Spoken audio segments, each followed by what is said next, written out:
పూజలే చెయ్యాలంటే గుడికే వెళ్ళాలమ్మో, పుణ్యమే దక్కాలంటే ఉడికే రావాలమ్మో.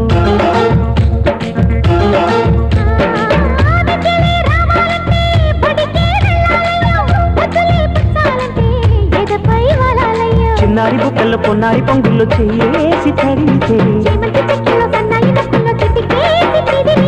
ఎలా ఎలా ఎలాగుంటది,